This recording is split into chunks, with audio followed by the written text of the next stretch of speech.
Malign Portents. The Offer.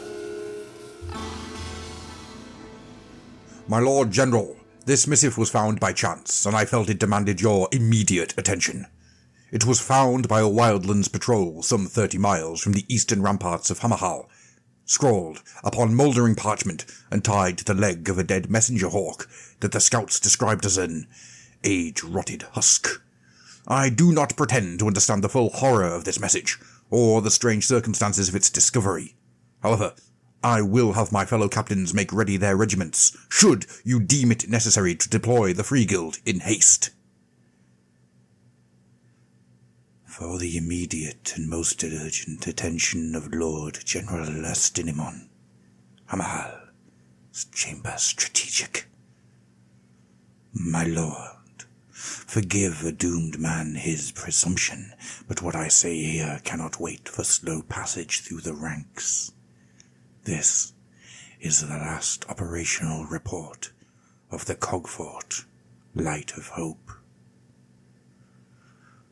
Our Cogfort was the proudest amongst all the mobile bastions of Hamahal. On her piston-driven legs, she carried us ever eastwards from the city walls, and the light of civilization dawned anew in her wake. Chaos warbands broke like waves upon her ironclad flanks. The scourging processions followed her, while the sorcerer's shield that protects our great city crackled ever from her highest veins, linking her with the other cogforts that formed the outer web. It was a proud duty, and one we did well. I am rambling. No time for that. Forgive me. It is hard to. We skirted the arterials of the Heartblood Sea. I think it was a week ago. It may have been longer. Our orders were to press ahead to secure the realm gates, known as the Gates Below, which lead to Shyish. We were to watch over their approaches, prevent anything untoward slinking through them, while the Duradin pushed up with stock and stone to build permanent fortifications. We settled a mile from the gates, fired anchoring harpoons, and settled our telescopes on the realm gates. We had been pushing the fort hard, and the engineers were glad of the rest. None for the soldiery, though.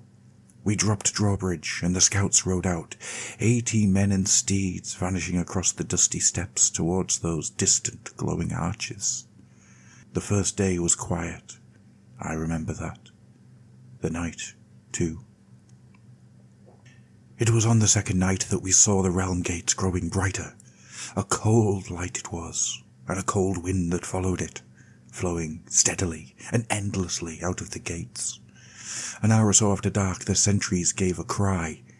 I thought perhaps our scouts were returned. Hastening to the lower ramparts, I instead saw a spectral figure astride a ghastly steed. As I made the rampart, his helmed head snapped up to regard me. In a whispering voice that all could hear, he made us an offer. I cannot forget those words, my lord. They echo still. Nagash claims these lands as he claims all lands, as death shall always have its due. The dark gale rises. I offer you one chance.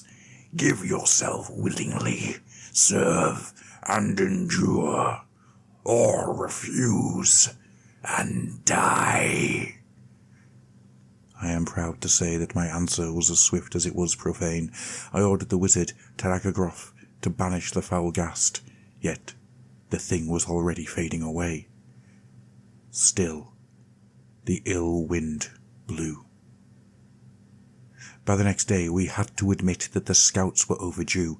The wind blew ever stronger from the gates, bringing now a stench of open graves. No man exposed to its chill could warm himself, and all fell weak and exhausted. I knew even without the wizard's urgings that this wind was cursed. I ordered the boilers lit, and the men prepared to withdraw. Then came the cries from below decks. The engineers had found the boilers rusted shut.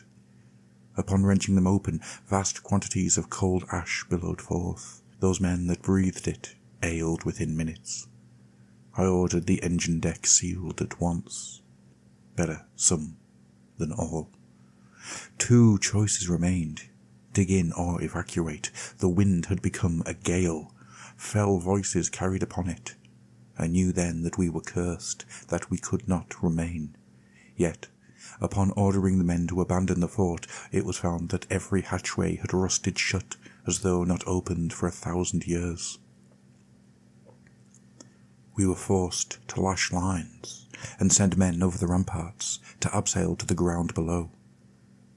By that time the men were greying in their hair, teeth were black, eyes paling with blindness, and skin wrinkling as though dotage had come upon us all. Weak limbs cannot hold like those strong and young. Private Kellen was halfway to the ground when he lost his grip and fell. A kindness, perhaps. I hope he was dead before the soil erupted from around his fallen body and the hands of my lost scouts dragged him down. What could we do? A moat of grasping hands surrounded a cogfort that could not move. It was rusting around us even as we aged and fell to dust. It was then that the figure appeared again, even as my brave lads perished and crumbled around me one by one. What could I say? What could I have not said to stop this horror? What would I not have said? Sigmar, forgive me, and hear a dying man's confession. I cried out to that grim figure and begged mercy, that we would offer our fealty, if only he would stop this monstrous assault. He simply shook his head and whispered above the screaming gale, "The time for willing service has passed." He has watched since, from below the walls, as we transformed to dust and bones amidst this hideous gale. So do I scribe this last warning with the hands of an ancient, barely gripping the quill. My skin already peeling away. I ache, but it must be said. You must be warned. The ill wind blows, and all before it are damned.